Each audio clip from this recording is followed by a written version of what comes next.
When you're building a beauty panel for a custom car audio build, there's a couple of challenges that we need to overcome. First off, we need to perfectly match the sides of the vehicle. How do we do that? We also need to design the panels so that we can remove them and reinstall them into the vehicle. How do we design them and build them so that they fit together? Hey guys, I'm Mark and welcome to CarAudioFabrication, where together we learn how to master car audio and how to design, build, and install our dream car audio system, and that's coming up in the next step of ProjectStealth.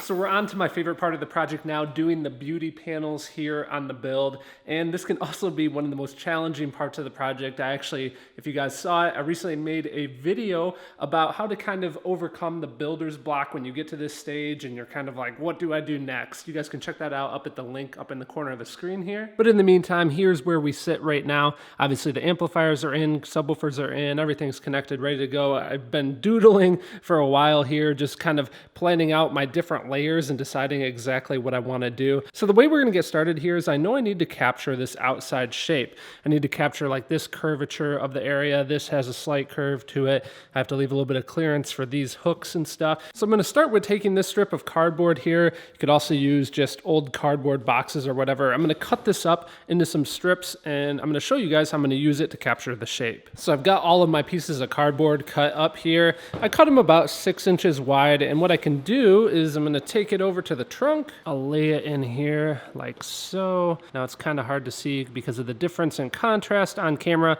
but I need to start capturing this shape. To capture the shape, I'm going to be using this particular tool right here. This is the Smart Circle system from my show sponsor, Mobile Solutions.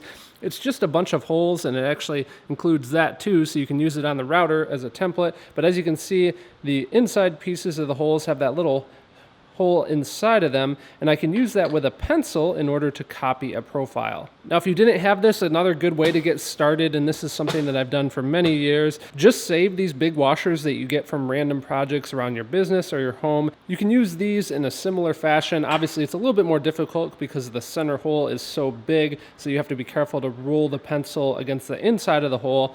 But let's get started using these. I start with using a pencil and I'm rough sketching the profile so that I can cut it using scissors. Once I have that rough profile cut, I'm able to get a little bit closer to the sides of the trunk, and that allows me to start using these circles and actually drawing the line. Now the idea here is that you trim a little bit and then you go down in circle size until you get a super accurate cut. After doing some trimming, you can see I've got one piece made here, and if you're wondering why I added these two strips going across, I added those just so that everything is at the same level, the way that it's going to sit up on top of my blocks like that. So that way I can kind of bridge the gap, keep everything at the same level. And the other thing is, once I get all of my pieces made, like this one that match the side contour, I'm going to actually glue everything together to kind of take it out in one piece. So I'm going to repeat that process there for all the other sides. So here we go. After a little bit of time cutting some of the extra cardboard, you can see I've got everything cut out, but in the meantime, I'm going to be using this CA glue in order to temporarily hold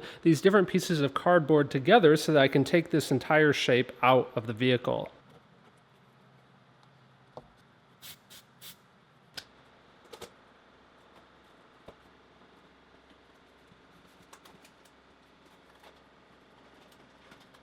So I did actually run into an issue when I went to remove this shape from the vehicle. I realized that if I do make this out of one solid piece of wood, there's no way that I'm gonna be able to take it out of the vehicle in one piece. So these are the kind of things that pop up in the middle of the build that we have to deal with. I'm wondering what to do here. I was thinking about splitting that piece into 3 pieces, basically having a cut here and a cut here. That way it's 3 kind of equal looking pieces.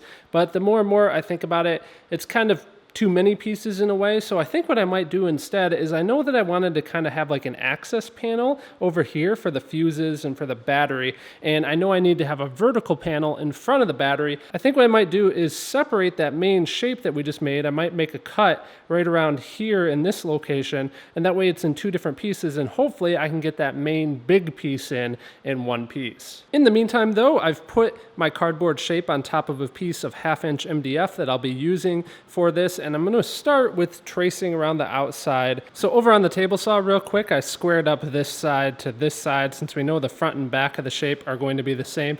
But in the meantime, I need to start cutting these curves, and to do so, I'm going to be using this guy right here. This is an adjustable curve. I'll link it down in the video description for you guys. What I need to do first is I'm going to apply some template tape along the inside edge of this curve. And once that's applied, I can stick the adjustable curve on top of it, carefully forming it to the shape of the curve as I go. Once that's in place, I'll apply some tape to the top of the curve. Having the template tape on the top and on the bottom allows me to then take the whole workpiece over to the router, and I can use this flush trim bit with a square bearing in order to copy the profile. So I got the sides cut here, and I wanted to do a little test fit, and believe it or not, I was able to actually fit this all in just one piece. I had to articulate it at just the right angle. I still need to cut these, but I do think that I still am going to create some sort of notch here, and that's going to allow me to have access to the fuse boxes. And I obviously still need to make this secondary piece that's going to fit back here to cover the amplifiers.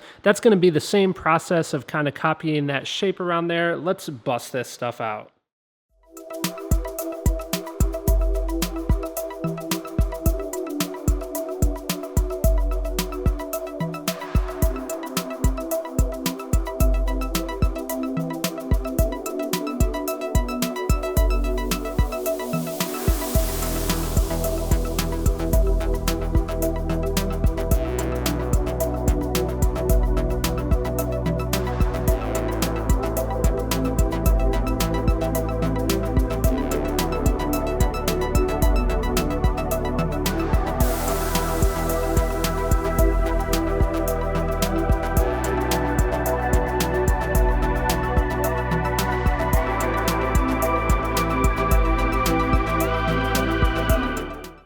Now, before we move on to the next step, I want to take a second to thank show sponsor SoundSkins. So you may have noticed I've used SoundSkins material in the entire trunk in order to cut down on road noise and block vibrations. Something else that SoundSkins has are these guys right here, the SoundSkins rings. If you've ever installed aftermarket speakers into your doors and noticed a lack of mid-bass and poor performance, these can help. You put these around the speakers on the speaker adapter, and the foam mates up with the door panel to help guide all of that sound through the door panel hole into the cabin. For more information on these, check out the link down in the video description. Got the board reinstalled here, and here you can see this piece that I made during that little musical montage. This gives me access to the fuse panels. Now, once we put this back in place here, what I'm going to need to do is I'm going to need to attach another piece that will sit vertically and cover the battery. So I'm going to be making that, and once again, I still need to make the same piece up here. I'm going to do something similar where I have a nice little pocket that it can nest inside of. Let's fabricate like it's hot and get that made too.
So here we have it. The trunk is now completely framed out. I've got the battery cover on the side there along with the fuse panel cover.